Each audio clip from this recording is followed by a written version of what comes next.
"You asked for space," I wrote, "not a replacement." The typing bubble appeared, stopped, appeared again. Maybe this is why I needed space. That sentence hit harder than the Instagram story because it reframed everything. Suddenly, her dinner with him wasn't betrayal. It was my fault.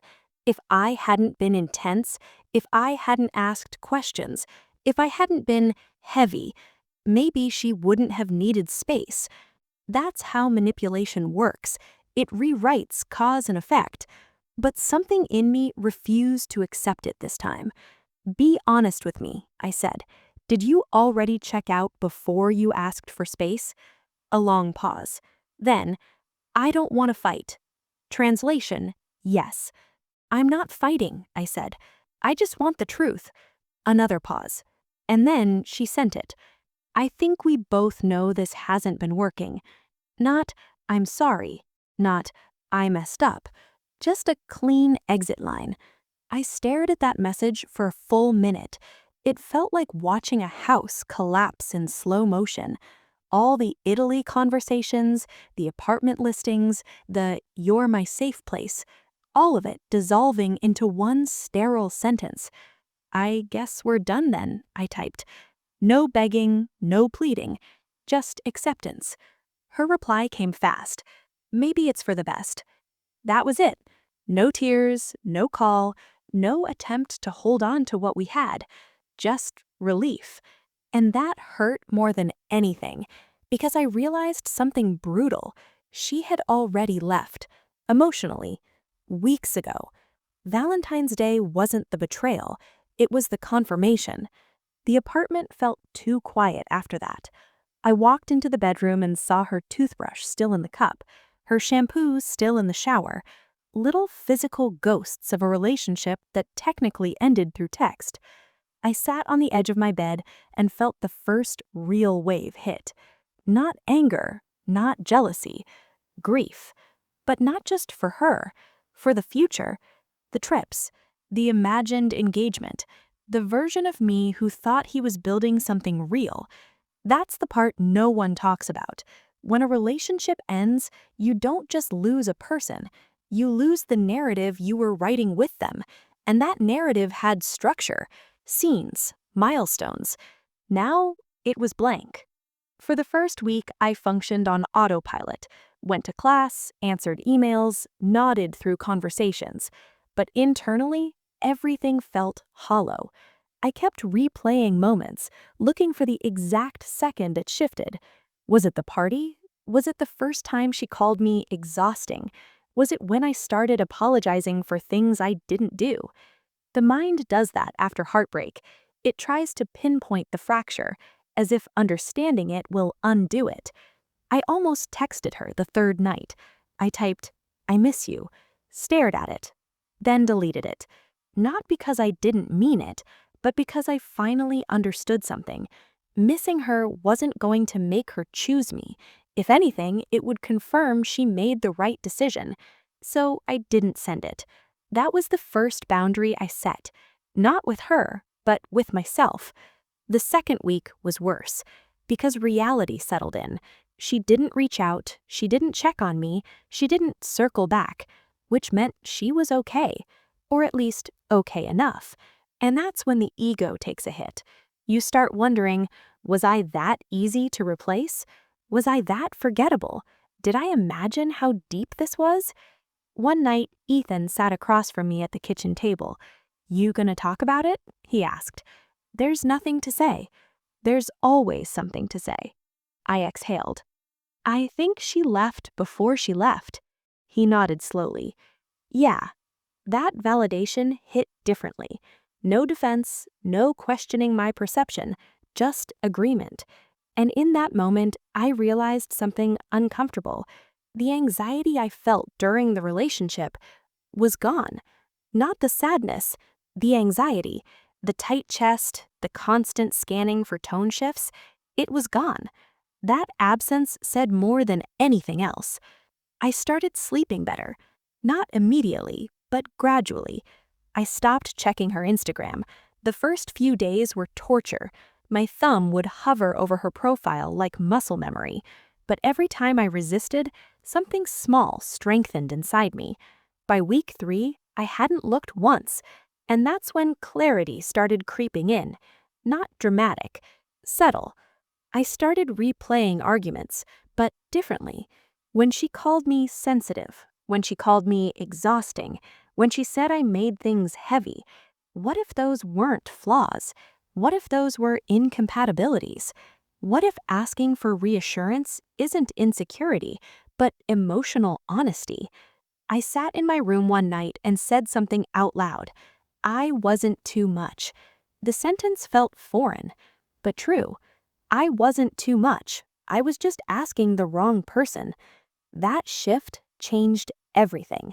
Because when you stop blaming yourself, you stop chasing someone who left. I started going to the gym again. Not obsessively, not for revenge, but because movement felt grounding. I started focusing on my thesis again, actually focusing, and I realized something strange. My brain worked better without the constant emotional turmoil. I laughed easier with friends. I wasn't checking my phone during conversations. I wasn't calculating how long someone would respond. Peace feels boring at first because you're used to adrenaline, but then you realize peace is addictive. About a month after the breakup, I ran into her, completely by accident, at the grocery store. She was in the frozen aisle, hair tied back, no dramatic entrance, just her. For a split second, my heart jumped. Old reflex. She saw me, smiled politely. Hey, hey. We stood there awkwardly. How have you been? She asked. Good. You look good. It felt rehearsed, like we were both playing roles. I noticed something. There was no magnetic pull, no emotional gravity, just familiarity. How's everything? I asked. Busy, she said. You know. I nodded. Jason wasn't there. That surprised me. We stood in silence for a moment, and then she said something that almost made me laugh. I hope there's no hard feelings. Hard feelings, as if this was a minor scheduling conflict. I looked at her, really looked at her, and realized something simple. She didn't feel the depth the way I did, and that was okay. Painful, but okay. I learned a lot, I said calmly. She looked confused. About what? About what I need. That was the truth. She nodded slowly. Well, I'm glad. We said goodbye, and as I walked out of the store, I expected devastation. Instead, I felt light, because the pedestal was gone. She wasn't this rare, irreplaceable force. She was just a person who couldn't meet me where I was. And that realization was freeing. That night, lying in bed, I understood something fully for the first time. I wasn't broken. I wasn't abandoned because I was lacking. I was released from something that was slowly shrinking me. And the grief I felt, it wasn't weakness. It was withdrawal from the version of the future I built in my head. But that future was built alone. She had already stepped out of it. That's when the final shift happened. Not anger, not revenge, just clarity. I wasn't losing her. I was losing the illusion. And once you lose the illusion, you stop trying to rebuild it. Healing doesn't happen all at once. It happens in small, almost invisible decisions. Not checking her profile, not rereading old messages, not driving past places you know she'll be. At first, it feels like you're denying yourself something, like you're resisting oxygen. But then something shifts. You realize you're not starving, you're detoxing. By month 2, my life felt quieter. Not empty, just stable. The chaos that used to live in my chest had dissolved into something steady. I went to the gym consistently, not obsessively. I wasn't trying to transform into someone unrecognizable. I just needed to feel in control of something again. Control over my body. control over my time, control over my peace. I poured myself into my thesis, hours in the lab, data analysis, long nights writing, and I noticed something strange. My mind was clearer without her. I wasn't checking my phone every 10 minutes. I wasn't rereading conversations trying to decode tone. I wasn't preparing emotional defenses before bringing up concerns. I just existed, and the absence of anxiety felt like freedom. About 3 months after the breakup, something happened. I posted a picture. Nothing dramatic, just me at the gym with Ethan. We'd just finished a workout. I looked healthier, leaner, but more than that, I looked calm.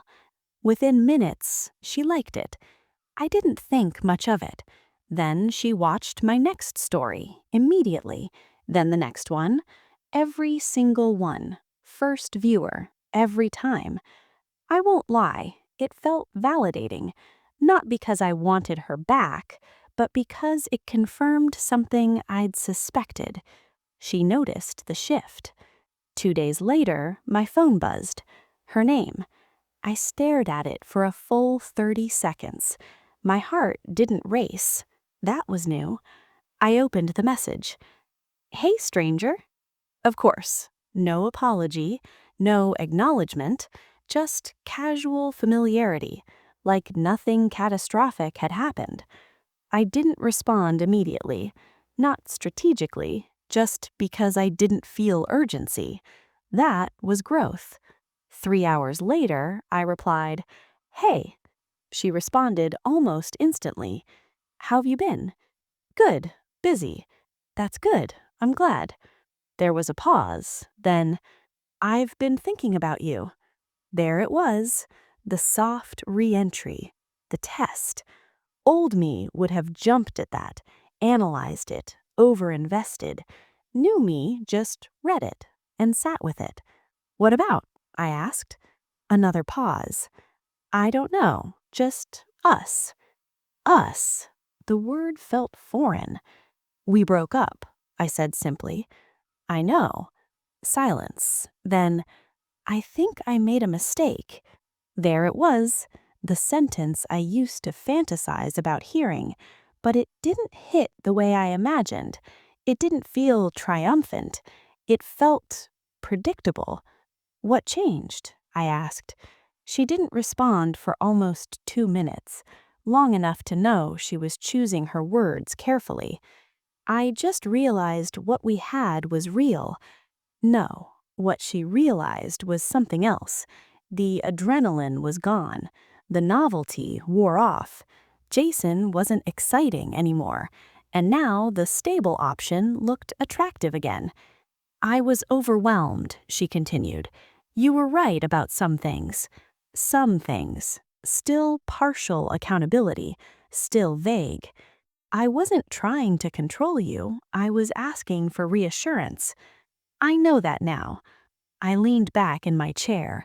3 months earlier, this conversation would have made my hands shake. Now I felt grounded. "I miss you," she said. That one hit softly, not because I wanted her back, but because it confirmed the dynamic had flipped. She missed the safety, the stability, the person who showed up consistently. But here's the difference. I didn't miss the anxiety. I didn't miss the walking on eggshells. I didn't miss apologizing for normal emotions. "I care about you," I said honestly, "but I can't go back." A long pause. "What do you mean?" "I mean, I learned what I need in a relationship, and I wasn't getting it." Her tone shifted slightly. "So you're just done?" Not angry, but surprised. She expected resistance, negotiation, not boundary. "I'm not angry," I replied. "I'm being clear." Silence stretched between us. Then I heard it. Her breathing changed, a crack in her voice. "I didn't think you'd move on this fast." That sentence revealed everything. She thought I'd stay available, emotionally parked, waiting. I didn't move on fast, I just stopped waiting. That was the truth. Waiting is attachment's final stage, and I wasn't there anymore. She exhaled slowly. I didn't think you'd let me go that easily. That one hurt, but not for the reason she expected. I didn't let her go. I just stopped fighting someone who wasn't fighting for me. I didn't let you go. You stepped away. Silence again. Then something unexpected. I miss how you looked at me. I closed my eyes for a second. That one landed. Because she wasn't saying she missed me. She missed being adored. And I realized something powerful in that moment. She didn't miss who I was. She missed how I made her feel. And those are not the same thing. I hope you find that again, I said gently, but I'm not the right person for you. Her voice cracked fully now. So that's it. That's it. No yelling, no revenge speech, just finality. We ended the call quietly. After I hung up, I expected a wave of emotion. Instead, I felt steady, not triumphant, not bitter, just settled. The next few weeks, she tried small things, liking old photos, replying to stories, a random, "Hope you're doing well."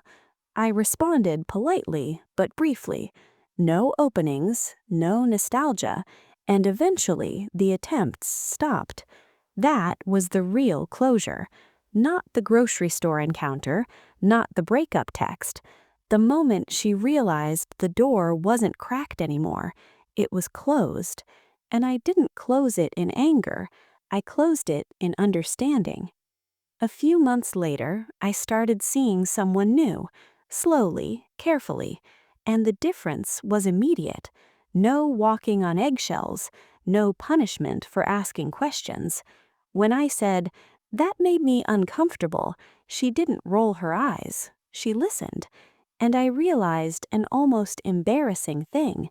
The bar had been on the floor before. I had just convinced myself it was high. One night, lying in bed alone, I thought back to Valentine's Day, to 11:59 p.m., to staring at my phone like it held my worth. And I felt compassion for that version of me. Not shame, compassion. Because he was trying. He was loving deeply. He was just loving someone who couldn't meet him there. I didn't lose her. I lost the illusion. And illusions feel devastating when they break. But clarity? Clarity is peaceful. She didn't ruin my life. She revealed what I'd never accept again. And that is emotional justice. How many of us stay too long? How many nights do we stare at a screen, waiting for someone who has already left in their mind, telling ourselves it's about patience, when really it's fear? How many times do we shrink, soften, apologize, compromise our own peace, all for a person who doesn't meet us halfway? Valentine's Day is a cruel reminder of what we hoped for: candles, laughter, intimacy, connection. But sometimes the people we love most are already gone, and we're just holding the space they used to occupy. And that grief, it isn't just for them.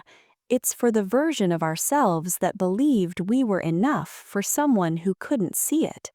It's for the future we imagined: trips, apartment plans, shared laughter that will never exist with them. We aren't just mourning a person. We're mourning a dream, a narrative, a life that felt possible. And that's okay. It's okay to hurt. It's okay to cry. Because grief is a signal. It's proof that you once allowed yourself to hope fully. It's proof that you cared deeply. And one day, when you stop waiting for their messages, when you stop shrinking, when you finally reclaim the energy you invested, you realize something profound. You didn't lose your worth. You only stopped giving it to someone who couldn't hold it. And that is freedom. If this story hit close to home, share it. Comment below. Have you ever been told you were too much? Or watched someone you loved drift away quietly? Tell us how you survived. Tell us how you woke up. Because this channel exists for the heartbreak we can't talk about openly, the humiliation, the quiet spirals, the nights spent staring at a phone. Like the video if it resonated. Subscribe for more real confessional stories that dig into the pain and show the path forward. And remember, you are not too much. You are exactly enough for the person who truly deserves you. I'll see you in the next story.